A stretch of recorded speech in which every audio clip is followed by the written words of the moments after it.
8.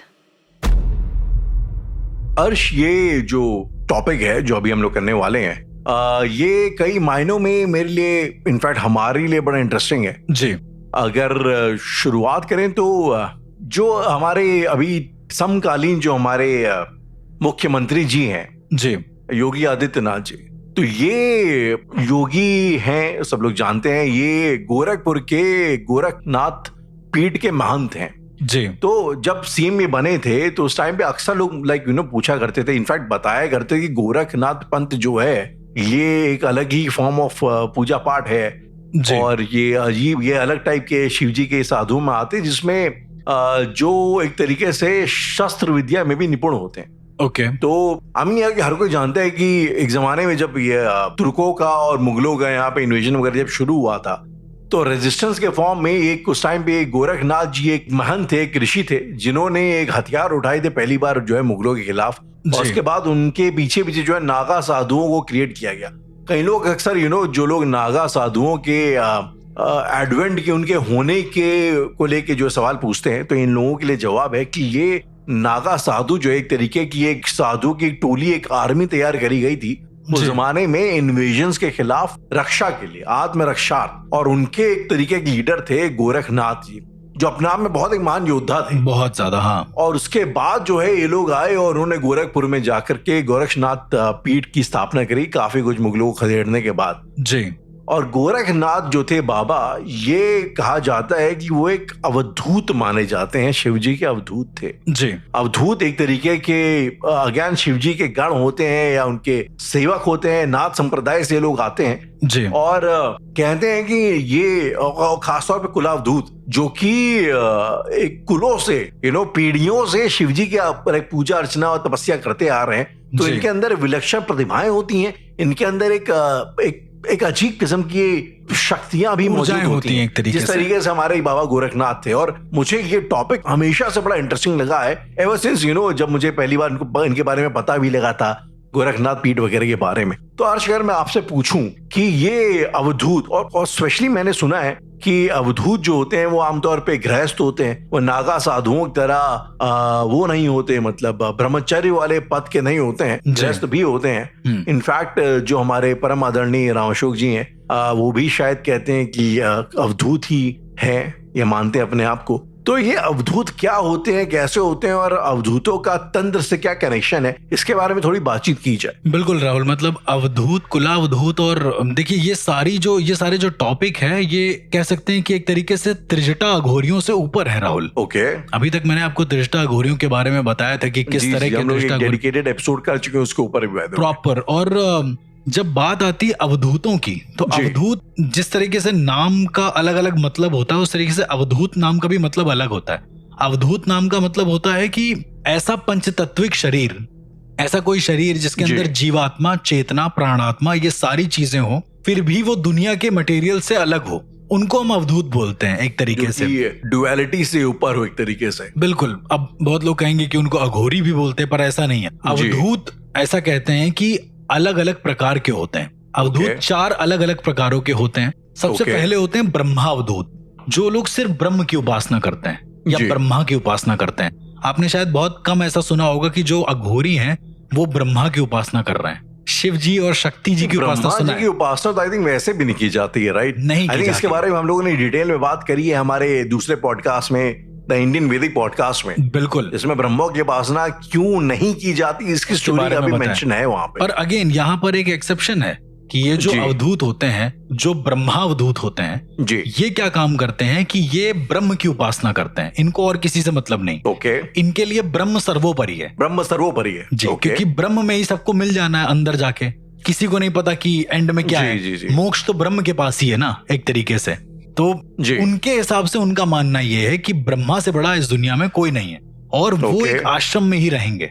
उनका एक ऐसी पीढ़ी होगी जो हमेशा आश्रम में रहेगी। बाय द वे ये शादीशुदा नहीं होंगे। अच्छा, ये टेक्निकली शादीशुदा नहीं, ये प्रॉपर वही दुनिया के मटेरियलिस्टिक चीजों से अलग होंगे। फिर आते हैं शैवावधूत, ऐसे अघोरी जो पूरी तरीके से संन्यास ले चुके हैं, दुनियादारी उनको कोई मतलब नहीं है, वो शैवावधूत होते हैं, जिनको हम अघोरी भी बोलते हैं एक तरीके से। फिर आते हैं बीरावधूत। अब ये अवधूत थोड़े अलग होते हैं, इनको मटेरियलिस्टिक चीजों से मतलब होता है, पर ये कर नहीं सकते। एक और ये सिनेरियो है, क्या कर नहीं सकते? ये शादी नहीं कर सकते, Okay. पर इनके अंदर वासना होती है, कपाल होता है। वासना तो आई थिंक सबके अंदर ही होती है, आप उसको कंट्रोल कौन कर सकता है, कितना बात उसकी कंट्रोल होती है। करना चाहते नहीं चाहते, मर्जी है आपकी। अब दिक्कत ये कि बहुत जगह पर वीरावधूत की चीजें अलग अलग दी गई हैं। कहीं पर ये कहा गया है कि वीरावधूत कपालिकों जैसे होते हैं, सेम। कहीं पर कपालिकों जैसे होते हैं, okay. कहीं पर ऐसा कहा गया है कि वीरावधूत जो होते हैं वो त्रिजटाओं की तरीके होते हैं, लेकिन Okay. अलग होते हैं उनसे, लेकिन इनके अंदर इच्छाएं बहुत होती हैं। मतलब ऐसे अघोरी जिनके अंदर इच्छाएं हैं, सोचो,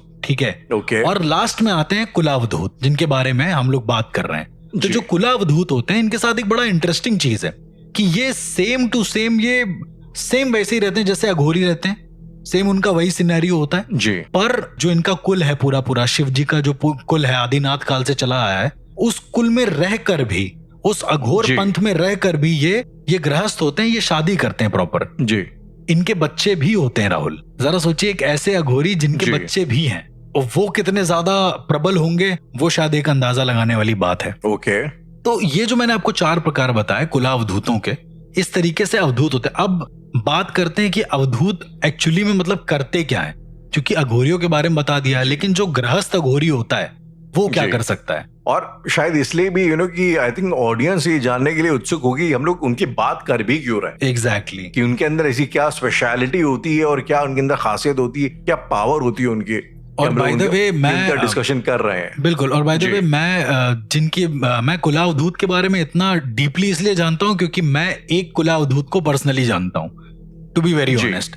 तो उन कुलावधूत से मोस्टली मैं मिलता रहता हूं। उनका कहना यह था कि अघोरी होते हैं। मैंने मोस्टली अघोरियों को ऐसे ही देखा है कि मतलब दीन दुनिया से अलग एकदम ऐसे करके। तो एक दिन मैंने उनसे पूछा, मैंने कहा कि आप हो क्या, आपकी तो शादी भी हो गई है, पर आप शैव को मानने वाले में से हो, शिव को मानने वाले में से हो। तो वो कहते हैं कि मैं कुलावधूत हूं, मैं कुलों से अवधूत हूं। ये जैसे इबाब दयाश की कुलावधूत है, मतलब कहने की उनकी फैमिली में ये ट्रेडिशन रहा है शिव जी की उपासना का, या उन्हें ये इवेंचुअली रियलाइज हुआ खुद से कि वो एक कुलावधूत है? क्या फर्क है क्या चीजों में? नहीं, कुला मतलब, अब वो कुल को मत जोड़िए उसको। कुल मतलब यहाँ जब कुल की बात आती है तो कुल का मतलब होता है शिव जी का कुल। शिव जी का कुल मतलब ये जानना चाह रहे थे, मतलब शिव जी के कुल की बात हो रही है या वो फैमिली वाले कुल की? नहीं, फैमिली वाले कुल की बात नहीं हो रही, ये शिव जी ये नहीं कि उनके फादर भी थे, वो थे, वैसा नहीं, ऐसा कुछ नहीं है। हेरिडिटी वाला कॉन्सेप्ट नहीं है, किसी केस में नहीं होता है, लेकिन मोस्टली केसेस में क्या होता है, उन्होंने बताया कि जो उनके पूर्वज होते हैं वो होते हैं वीरावधूत या कुलावधूत होते हैं पहले से ही। वो आदिनाथ के संप्रदाय से होते हैं, पूर्वजों से होते हैं उनका। तो उनका ऐसा मानना है, ऐसा कहना भी है। अब सबसे अजीब सी चीज ये है इन लोगों की कि ये कहते हैं कि मेरे पास शिव और शक्ति दोनों है, क्योंकि शादी हो चुकी है, गृहस्थ हैं एक तरीके से, तो इनके पास एक तरीके से दोनों का मिला जुला स्वरूप होता है, इसलिए इनकी ताकत भी सबसे ज्यादा होती है। उदाहरण के तौर पे जो अघोरी होते हैं वो सिर्फ शैव को मानते हैं, शिव को मानते हैं, उनके लिए और कुछ नहीं है। कुछ कुछ ब्रह्म को मानते हैं, लेकिन क्या होगा अगर वो एक अघोरी भी हो, वो शिव को भी मान रहा है, शक्ति को भी मान रहा है, तो उसके पास दोनों की पावर मिली जुली होती है, ऐसा कहते हैं। और राहुल, मैं आपको बताऊं, बहुत ही बेखौफ, बेहद निडर, मेरी आंखों के सामने की बात है कि मैं उनके साथ गया था एक घर में। खैर वो मुंजा वाला ही घर था, और उस घर में एक बच्ची पोजेस थी मुंजा से जी। वो बच्ची आती है और उनके सामने दांत किटकिटाने लगती जोर से, मतलब अच्छे से अच्छा इंसान देख के लेट जाए, डर जाए, वो ऐसी मतलब बच्ची एकदम से आके करती है जी। इन अवधूत ने क्या काम करा कि सीधे उसके मुंह पर हाथ रख दिया जो दांत किटकिटा रही थी, और बोला लो काटो, ऐसा करके। वो बोले कि लो काटो, तुम्हें काटना है मेरा हाथ, काटो। पूरा मुंह में हाथ डाल दिया उसके, और वो काट नहीं रही, वो अपना दांत नीचे नहीं ला रही है जानबूझ के। मतलब बहुत कोशिश करने के बाद भी वो बच्ची, मतलब कुछ कहा उसने, और इससे पहले कि वो कुछ बोलती, जो कुलावधूत थे उन्होंने कहा कि सो जाओ, और सुनते के साथ सो गई, और सुनते के साथ ही वो सो गई। खैर, मैंने जितना ऑब्जर्व किया राहुल, मुझे ऐसा लगता है कि इन लोगों के पास अपनी पर्सनल सम्मोहन की क्रिया है, होती है, एक ऐसा इंद्रजाल जो सम्मोहन का इंद्रजाल होता है। ये जैसे ना, जब हम लोग बात करते हैं सम्मोहन की क्रिया की, जैसे आपने बोला, ठीक है, तो नॉर्मली इंसान की अंडरस्टैंडिंग ये होती है कि यार इंसान क्रिया मतलब कुछ करेगा, कुछ सामान निकालेगा, कुछ तो भी सामान का इस्तेमाल करके कुछ करेगा। जब आप बोलती है उनके अंदर सम्मोहन की क्रिया होती है, तो मतलब क्या उनके साथ वो उन्होंने चाहा और वो हो गया, वैसा कुछ कह सकते हैं? चाहा और हो गया, वैसा कुछ वैसा ही होता है, उन्होंने कुछ वैसा ही और वो हो गया, सामने कुछ सिद्ध करके रखा हो, वो मुझे नहीं पता क्या है, बट मेरे फ्रंट में यही हुआ। Right, so basically like they are carrying their power around, वो अपनी शक्तियां अपने साथ लेकर चल रहे हैं, लेके चल रहे हैं और हमारे बीच रहते हैं, हमारे बीच रहकर, सबसे एकदम उसमें रह करके वो सारे सुपर काम, पैरानॉर्मल काम कर रहे हैं। बड़ी ही यूनिक बात है ये राहुल कि उनको पहली बार डर नहीं लग रहा है। मतलब मैं 2 कदम पीछे हो गया था जब वो बच्ची स्पीड में आ गई थी सामने। सुनने में थोड़ा ऐसा है कि अरे तुम तो रिसर्च करते हो, इतना सब कुछ देखा है, फिर भी पीछे क्यों? लेकिन अच्छा इंसान उसको देख के लड़की को पीछे जा, आंखें पूरी लाल। सर्वाइवल स्किल्स है ना आपके यार, वो तो कुछ सामने से अचानक ऐसे आएगा तो जाहिर सी बात आपका नेचुरल इंस्टिंक्ट है कि आप मतलब 2 कदम पीछे हट जाएंगे। डर भी लग रहा था राहुल, ऐसा नहीं कि डर नहीं लग रहा था, मुझे डर लग रहा था वहां पे। और उसके बाद फिर उन्होंने कुछ मदिरा वगैरह मंगवाई वहां पे और उसको एक रुमाल में डाला, सफेद रुमाल में। रुमाल में डालने के बाद उसमें आग लगा दी Rahul. Can you believe it कि रुमाल जल नहीं रहा है, जो आग है सिर्फ उसकी लपटें दिख रही हैं इधर उधर चारों तरफ। और उसके बाद उन्होंने उस रुमाल को बुझाया, रुमाल एकदम क्लियर था, रुमाल में कोई दिक्कत नहीं थी। ओके, ये आंखों से देखा देखी चीज, और ऐसा भी नहीं कि उन्होंने रुमाल कहीं दुकान से खरीदी या कुछ ऐसा, उनके घर से ही उठाई। मतलब मैं इन सब चीजों को बहुत नोटिस करता हूँ कि तुम क्या केमिकल तो नहीं लगा रहे हो। अरे एक केमिकल आता है उसमें, उसको आप कहीं पे भी लगा दो और उसके बाद वहां पर अपने जो शरीर का तापमान होता है उसको घिसोगे तो अपने आप आग लग जाती है, धुआं निकलने लगता है। और ये बड़ा अजीब होता है। तो मतलब मैंने देखा कि वो कहीं केमिकल का यूज नहीं कर रहे हैं। फिर एक दिन ऐसे ही बैठे कार में और मैंने उनसे पूछा कि आप जो केस सॉल्व करते हो क्या आत्माओं को काबू कर सकते हो आप? तो उन्होंने हंसते हुए बोला कि हम आत्माओं को ही सम्मोहित करते हैं, हम इंसान सम्मोहित नहीं करते हैं। मतलब स्पिरिट्स को सम्मोहित कर सकते थे। एग्जैक्टली। और ये मेरे लिए एकदम अलग कॉन्सेप्ट है। ये दुनिया ही अलग जा रही है एकदम, कि आप इंसान का तो मान लिया कि भाई उसकी अपनी विल पावर है, तुम उसको कंट्रोल कर रहे हो समहाउ कैसे भी करके, पर आत्माओं के ऊपर कैसे तुम षटकर्म कर रहे हो? I mean, मुझे पता नहीं था कि एक ऐसा हो, तो मतलब आप आत्माओं के ऊपर भी षटकर्म कर सकते हैं। ये मुझे उनसे पता चला। ओके। उन्होंने बोला कि यदि तुम कुलावधूत हो या फिर तुम अवधूतों के एक डिसेंडेंट्स हो एक तरीके से, या नाथों के डिसेंडेंट्स हो, तो तुम आत्माओं से बात करके उन्हें भी एज अ जीवत्व के रूप में देख सकते हो, क्योंकि उनके लिए कुछ भी बैक नहीं है। मतलब उनके लिए कुछ भी ऐसा नहीं है कि ये इस दुनिया में एग्जिस्ट नहीं करता है। राइट, सब कुछ है और सब कुछ नहीं भी है, ऐसा कॉन्सेप्ट होता है कुलावधूतों का। तो यदि तुम बोलोगे कि आत्मा नहीं है तो वो तुम्हारे सामने दिखा देंगे, वो आत्मा का हाथ पकड़ के बैठा देंगे तुम्हारे सामने कि ये होती है। आपको याद होगा मैंने त्रिजटा घोरी का एक एक्सपीरियंस आपको बताया था, जिसमें वो बाबा जाते हैं और मुंजा का कान पकड़ के समथिंग लेके चले जाते हैं। मतलब ऐसा एक घर में जाते हैं, ये बिल्कुल कुछ ऐसा करके। तो उनमें इतनी ताकत है। मतलब मुझे ऐसा लगता है कि जो कुलावधूत होते हैं इनके पास इतनी ताकत होती है कि ये आत्माओं से शायद ऐसा जैसा इंसान हम लोग ट्रीट करते हैं वैसा ट्रीट कर सकते हैं। ये मुझे याद है एक बड़ी इंटरेस्टिंग चीज और मुंजा फिल्म देखने के दौरान मुझे याद आया कि आपने इसी दौरान जब आपने वाली बात करी थी ना, ये जो कान पकड़ के ले जाने वाली मुंजा को, तो आपने एक कॉन्सेप्ट बताया था हुड़की का, कि ना ये कुछ जो अघोरी या जो इस तरीके के लोग होते हैं वो हुड़की देते हैं और भगा देते हैं लाइक जी। तो उनकी हुड़की बेसिकली जो लोग नहीं समझते, मतलब एक तरीके का डराना, आवाज करके हुड़ ऐसा कुछ करना, तो उनकी हुड़की से आत्माएं भी घबरा जाती हैं और वो छोड़ देती हैं। मतलब बहुत सारे ऐसे लोग हैं, तांत्रिकों की बात बताई थी हमने आपको, अघोरियों की बात बताई थी। हाँ जी, हाँ जी। जब उनकी हुड़कियों में इतनी ताकत होती है, हमारी खुद की हुड़की में इतनी ताकत होती है, कहने का मतलब ये, मतलब हम लोग कम नहीं है, टू बी वेरी ऑनेस्ट। मतलब पहाड़ों पे जब आप जाएंगे या कुछ ऐसा, तो वहां पर मैं मुंशियारी गया था राहुल, तो वहां पर उन लोगों ने बोला कि अगर आपको डर लगे तो घूम के ऐसे मतलब गुस्से में बोल देना कुछ भी, तो आपको डर नहीं लगेगा। ये बड़ा अजीब था कि आप जा रहे हैं, अगर आपको कुछ हेलुसिनेट हो रहा है कि आपके पीछे कोई आ रहा है, तो आप घूम के देख लेना एकदम से, आंखों में आके डाल के, वो अपने आप निकल लेगा जो भी होगा। और ये एक्चुअली में काम करता है। तो जो कुलावधूत होते हैं राहुल, वो ऐसा कहते हैं कि हुड़की तो देते हैं, कभी कभी उनकी हुड़की होती है, पर उनकी आंखें काफी होती हैं। उनकी आंख का इशारा इज इनफ, सिर्फ इशारा इज इनफ, कि मतलब अगर वो गुस्से में एक बार ऐसा आगे बढ़ के आ गए तो चीजें बहुत अजीब सी होती हैं। इन्हीं के साथ बड़े अजीब से इंसिडेंट हुए। एक हम लोग कार से जा रहे थे, आगे एक आदमी था, उसने अचानक से ब्रेक मारा तो कार में लग गई। तो इन्होंने बस केवल निकल के इतना बोला कि भैया आराम से चलाइए। ये बहुत प्यार से बोलते हैं बाय द वे, इनका कोई ऐसा सीन नहीं है, बड़े क्यूट टाइप के हैं ये। तो उस आदमी ने दे दी होगी गाली, कुछ ऐसा गाली दी, तो इन्होंने बोला कि ज्यादा मत बोलो, इसके आगे मत बोलो। वो आदमी कुछ बोला होगा। इसके बाद ये आगे गया है आदमी, जैसे ही सिग्नल पे मुड़ा उसकी गाड़ी भिड़ गई है। मतलब सिग्नल से पहले रुका हुआ था समहाउ, जो हमारे आगे आदमी था, और उनको जो कुलावधूत थे उनको कुछ सुना के गाली वाली दे के जैसे ही ये सिग्नल हुआ है, आगे जी। बढ़ा है, मुड़ा है, इसकी गाड़ी भिड़ गई है अचानक से। तो कहने का मतलब ये नहीं कह रहे शायद ये कोइंसिडेंस भी हो सकता है, लेकिन इनके साथ हमने जितने केसेस देखे हैं पैरानॉर्मल वाले, जी। वो बड़े ही खतरनाक टाइप के हैं। तो आई मीन अगर कोई केस आप मेंशन करना चाहें, डिस्कस करना चाहें, हाँ, बताना मतलब चाहें। देयर आर 2 केसेस जो मेरे को बहुत पर्सनली बहुत इंटरेस्टिंग लगते हैं। एक तो ये जी। मुंजा वाला केस, इंटरेस्टिंग एज इन मतलब खतरनाक थे और इन्होंने बड़े सलीके से इसको सॉर्ट आउट किया।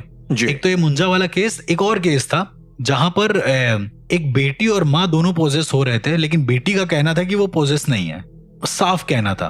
तो ये जो अवधूत थे इन्होंने इनको शमशान बुलाया और शमशान बुला के पूछा कि ये बताओ कि कौन है तुम दोनों में से पोजेस। तो लड़की कहती मेरी माँ पोजेस है, ऐसा करके, और जी। मुझे बेवजह यहाँ पर ले आई, मेरा पढ़ने अड़ने का मन करता है और ये मुझे बेवजह उठाती हैं। जी। राहुल, मैंने पहली बार ऐसा आंख के सामने चमत्कार होते देखा।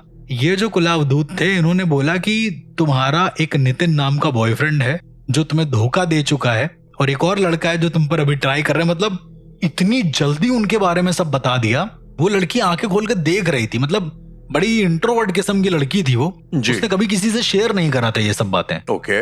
और इतना अजीब सिनेरियो हो रहा था कि उस लड़की का जो बॉयफ्रेंड था जो उसको जी। छोड़ चुका था, उसी ने इसके घर पे कुछ किया हुआ था, कुछ मुस्लिम तरीके का तंत्र किया हुआ था, सिफिलियम टाइप का कुछ किया हुआ था। ओके। अब मैंने मोस्टली जितने भी पैरानॉर्मल पॉडकास्ट में एपिसोड्स में आपको ये बताया है कि जो मुस्लिम धर्म के हिसाब से होते हैं, जो हाफिज जी होते हैं, जो मौलाना जी। होते हैं, जी। वो आके चीजों को सही करते हैं। हिंदू वाले अलग तरीके से सही करते हैं, पर ये पहली बार मैंने देखा जो इन्होंने खुद सही किया। मैंने बोला आप तो अब मतलब किसी दरगाह वगैरह ले जाना चाहिए कि चौचा शरीफ ले जाइए वहां पे। तो इन्होंने बोला ऐसा कुछ नहीं है, ऊर्जाएं एक ही होती हैं, मानने के तरीके अलग हैं। ओके। ऐसा उनका कहना था राहुल, ये उनके शब्द थे। अगले दिन हम और ये कुलावदूत जो थे उनके जी। यहाँ जाते हैं, उनके घर में जाते हैं, तो देखते क्या है, ये जो लड़की है कोने में एकदम दीवार से सटी हुई खड़ी है और बार बार अपने नाखून को दीवार पे खींच रही है।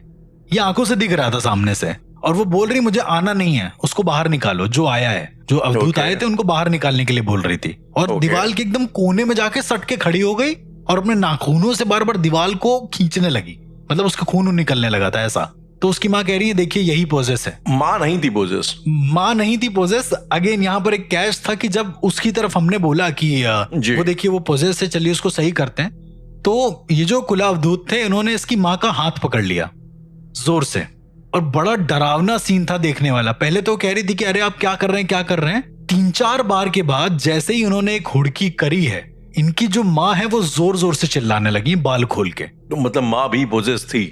माँ भी Okay. पोजेस थी एक तरीके Okay. से। अब ये देखने में बड़ा इंटरेस्टिंग लग रहा था मुझे, लेकिन डरावना उतना ही ज्यादा था। उन्होंने मुझे बोला, आई कैन इमेजिन काफी डरावना होगा। आप सोचो ना, वो बार बार कह रही और वो भाग रही बाहर की ओर कि आप इसको देखो देखो हम जा रहे बाहर, मतलब वो खुद का बचने वाली थी बार बार। जी। जी। तो उन्होंने उसे पकड़ा है, उस लड़की के पास खड़ा किया है। ओके। करीबन 20-25 मिनट तक उन्होंने कुछ मंत्रोच्चारण करे हैं मेरे आंखों के सामने। अब ऐसे इमेजिन करो कि पीछे उनकी लड़की, आगे उनकी जी। मम्मी, और उनके आगे वो जो कुलावदूत हैं वो, ओके। और वो मंत्रोच्चारण कंटिन्यू कर रहे हैं। अब राहुल एक समय पे क्या होता है कि दोनों के सर एक साथ डाउन हो जाते हैं, माँ के Okay. भी और बेटी के भी, दोनों एक साथ सर नीचे कर लेते हैं। और सिर्फ इतना ही नहीं राहुल, मैं क्या देखता हूं कि दोनों एक साथ एक ही लय में बोल भी रहे हैं कि हम यहां से आए हैं, हमें नितिन के पापा ने भेजा है, ये काम करने के लिए भेजा है ताकि जो बेटी है पूरी तरीके से बर्बाद हो जाए एक तरीके से। तो राहुल ये जो केस था, जी। ये ट्विंस की आत्माएं थी बेसिकली। ट्विंस की आत्माएं थी। यस, ये बड़ा जो अलग इंटरेस्टिंग। अलग एक माँ और एक बेटी के ऊपर भेजी गई थी। ये एक ही, मतलब जो ट्विंस होते हैं उनकी जी। आत्माएं थी। और उसको क्या बोलते हैं एक डॉक्टर्स की टर्म में कि जो एक करेगा वो दूसरा भी करेगा, उसको भी दर्द दर्द महसूस होगा। वो कोई तो टर्म होती है ट्विंस में, राइट? मुझे एग्जैक्ट नहीं याद है। तो वो उसी टर्म के वो लोग थे। तो इन कुलावदूत ने क्या काम करा है कि जैसे ही आगे जो माँ खड़ी उसके कंधे पे हाथ रखा है, पीछे जो लड़की थी जो चिल्ला रही थी बार बार पोजेस होने के लिए, उसके कंधे अपने आप डाउन हो जाते हैं। जी। और देखने में ऐसा लग रहा था कि मैं मतलब एक्चुअली कोई साइंस फिक्शन या कोई एकदम फैंटेसी मूवी देख रहा हूँ। मतलब आप सोचो कि मैंने आपके कंधे पे हाथ रखा और आपके पीछे वाले ने कंधा डाउन कर लिया।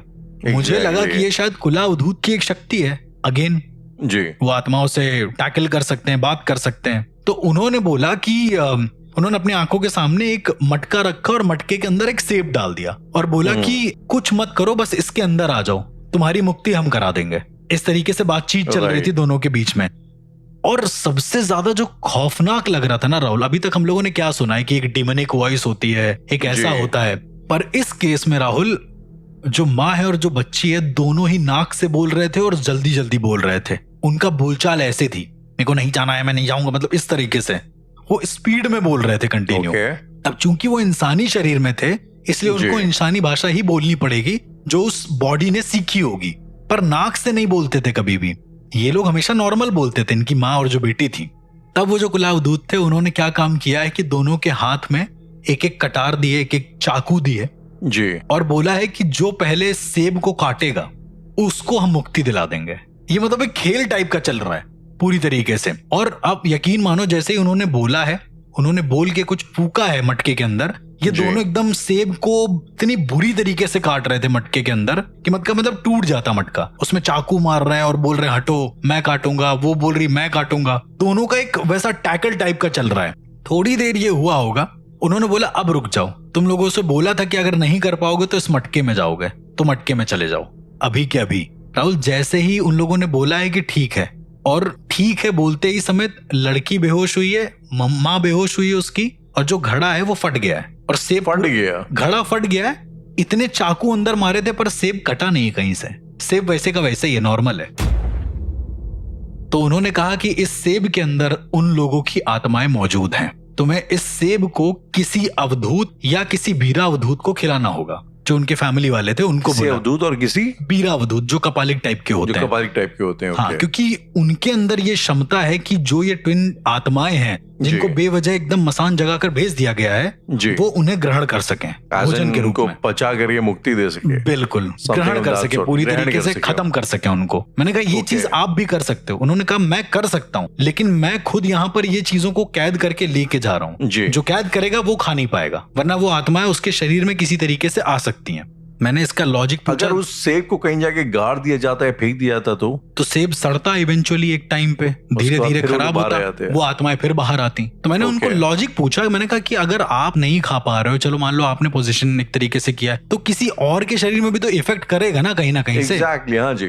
तो जो कुला अवधूत है, मान लो कोई और ऐसे अवधूत हैं जिनको आप खिला रहे हो, तो उन्होंने कहा कि वो खाएंगे, चूंकि वो शिव के उसमें रमे रहते हैं, क्योंकि वो एक ऊर्जा में रमे रहते हैं, इसलिए उनको पता ही नहीं चलेगा उन्होंने खाया क्या है एक तरीके से। और वो आत्मा उन पर अगर इफेक्ट करना भी चाहेंगी तो वो उन पर ध्यान नहीं देंगे कि वो आत्मा उन पर इफेक्ट कर रही है कहीं ना कहीं से। तो ये बड़ा ही एक इंटरेस्टिंग और रोचक केस था जो मेरे आंखों के सामने था। और बड़ा, अब वो लड़की आज भी मुझसे मिलती है और वो कहती है कि मतलब अगर वो नहीं होते तो शायद हम लोग बचते भी नहीं। और एग्जैक्टली शायद इसी रीजन से ये एक केस या एक स्टोरी ऐसी भी थी जो आपको या आम जनता को एक कुलावधूत की शक्तियों का और उसकी सिद्धियों के बारे में थोड़ा बहुत अनुमान दे सकती है, अंदाजा दे सकती है। बिल्कुल। और राहुल अगर आप ऐसे जाएंगे ना अगर कुलावधूत ढूंढने के लिए, बहुत सारे लोग होंगे, फॉर श्योर सुनने के बाद उनका क्या होगा कि लाओ देखते हैं कहाँ है कुलावधूत। लोग गृहस्थ अघोरियों को ढूंढते हैं, लेकिन टू बी वेरी ऑनेस्ट जो कुलावधूत होगा वो तुम्हें कभी अपनी रियलिटी बताएगा ही नहीं कि वो कौन है। सबसे अजीब सी बात। राइट।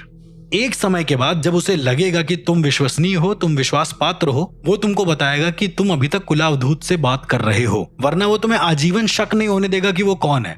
उसे भी वैसे ही परेशानी होंगी जैसे आम जिंदगी में लोगों को होती है, उसको भी प्रॉब्लम आएगी, लेकिन जब सुपरनैचुरल प्रॉब्लम की बात आएगी तो कोई भी डर उसको सता नहीं पाएगा। ऐसा करके मेरा मानना है। राइट।